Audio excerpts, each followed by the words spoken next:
আসসালামু আলাইকুম, welcome to my channel আমার রান্নাঘর। আশা করি আপনারা সবাই ভালো আছেন, আমিও ভালো আছি আলহামদুলিল্লাহ।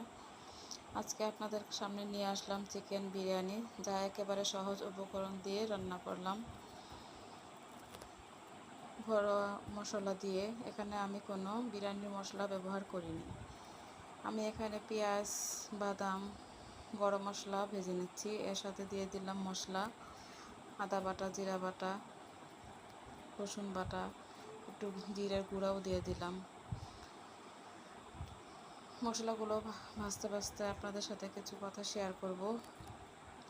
আমরা রান্না করার সময় যদি মনে করেন কিছু তসবিহ পড়ি, মনে মনে পড়ি, তাহলে কিন্তু আমরা অশেষ সওয়াব পেতে পারি। যেমন সুবহানাল্লাহ, আলহামদুলিল্লাহ, লা ইলাহা ইল্লাল্লাহ, আস্তাগফিরুল্লাহ পড়তে পারি, সাল্লাল্লাহু আলাইহি সাল্লাম পড়তে পারি আল্লাহকে খুশি করার জন্য।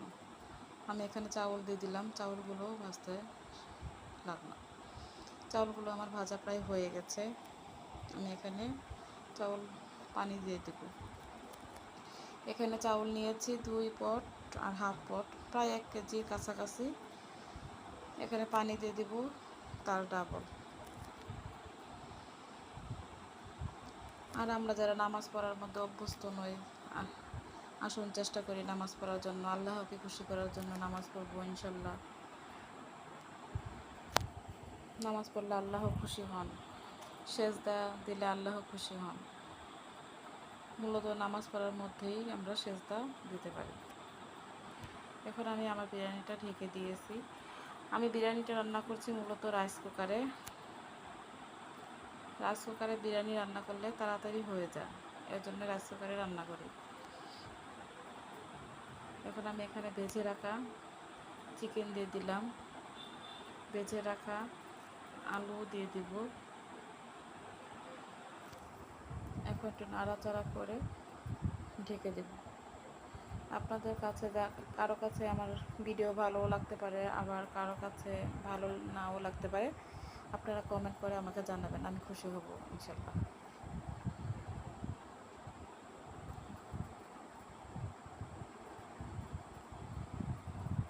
আমার বিরিয়ানিটা হয়ে গেছে। এখন আমি একটু নাড়িয়ে চাড়িয়ে দেখব কেমন হলো আমার বিরিয়ানি।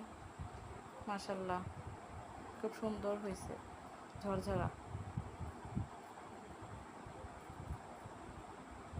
আপনারা যারা আমার ভিডিওটা কষ্ট করে দেখছেন তাদেরকে অসংখ্য ধন্যবাদ।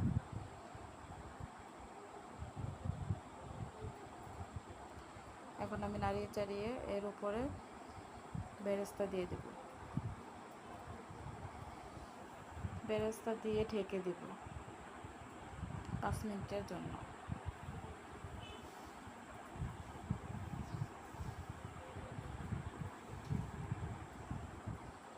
আমি রাইস কুকারের সুইচ বন্ধ করে দিয়েছি।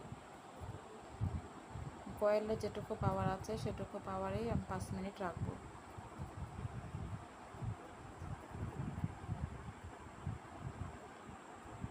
মাশাল্লাহ, আমার ভিডিওটা কষ্ট করে দেখার জন্য আপনাদেরকে অসংখ্য ধন্যবাদ। আসসালামু আলাইকুম, আমার জন্য দোয়া করবেন।